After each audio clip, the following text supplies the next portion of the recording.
everyone, respected principal ma'am, teacher and all my dear fellow sisters. I am Vanshika Pandey from class 10th B and I am here to present a speech on this auspicious occasion.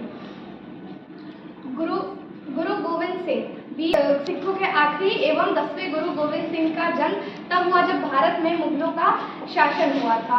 Bharat में मुगलों के शासन को देख के जनता में बहुत ही असंतुष्टि बढ़ती जा रही थी।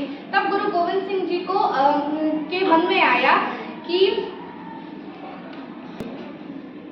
लोगों को भली भांति संगठित किया जाए ताकि हम मुगलों का उनका जो क्रोध था वो किसी धर्म विशेष के लिए नहीं था, उनका इस्लाम धर्म से कोई लेना देना नहीं था। उनका जो क्रोध था वो क्रांतिकारियों के लिए था जो उनके सिखों पे, जो उनके देश पे आक्रमण कर रहे थे।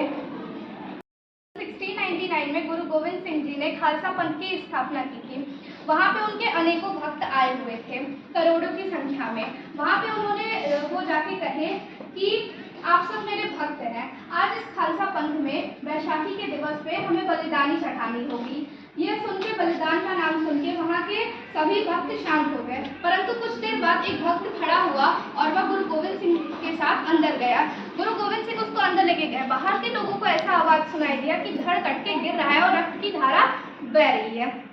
फिर गुरु गोविंद सिंह जी बाहर आए। बाहर आने के बाद उन्होंने फिर से कहा कि मुझे एक की बलिदानी और देनी है।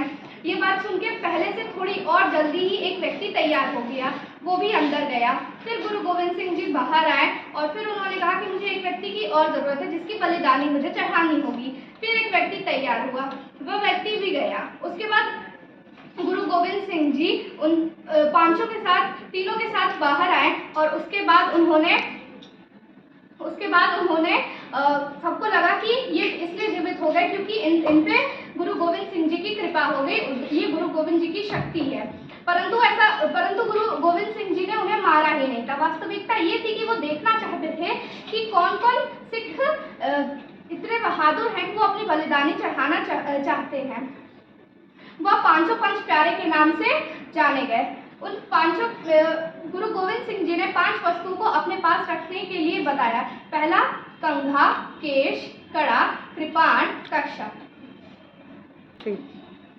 गुरु गोविंद सिंह जी के 2 पुत्र, जोरावर सिंह, जुझार सिंह। जोरावर सिंह की आयु 17 वर्ष की थी और जुझार सिंह की आयु 14 वर्ष की थी। वे दोनों ही औरंगजेब के द्वारा किए गए मुगलों की लड़ाई में शहीद हो गए। औरंगजेब ने उनका संगठन देख के, मुगलों सिखों के बीच में इतना गहरा संगठन नाता देख के उसको भय हुआ, उसको डर लगा कि कहीं उसका भी राज्य उससे छीन ना जाए, इसलिए उसने उन पर आक्रमण करवाया। उनके 2 पुत्र शहीद हो चुके थे। फिर गुरु गोविंद सिंह जी अपने शेष 2 पुत्र एवं माता गुजरी देवी के साथ आनंदपुर का गढ़ी छोड़कर जाने लगे। सरसा नदी को पार करते वक्त अचानक से मुगलों का आक्रमण हुआ, जिससे गुरु गोविंद सिंह जी उन तीनों से पिछड़ गए। रास्ते में चलते चलते माता गुजरी एवं उनके दोनों पुत्र को उनके पुराना रसोई गंगू मिला। गंगू उन्हें अपने घर लेके गया। कुछ 2-3 दिन तक वो लोग गंगू के घर में रुकी। अचानक से माता गुजरी के पास बहुत सारे सोना, हीरे, मोती, जवाहरात की एक पोतली थी। गंगू की नीयत उस पर डोल गई।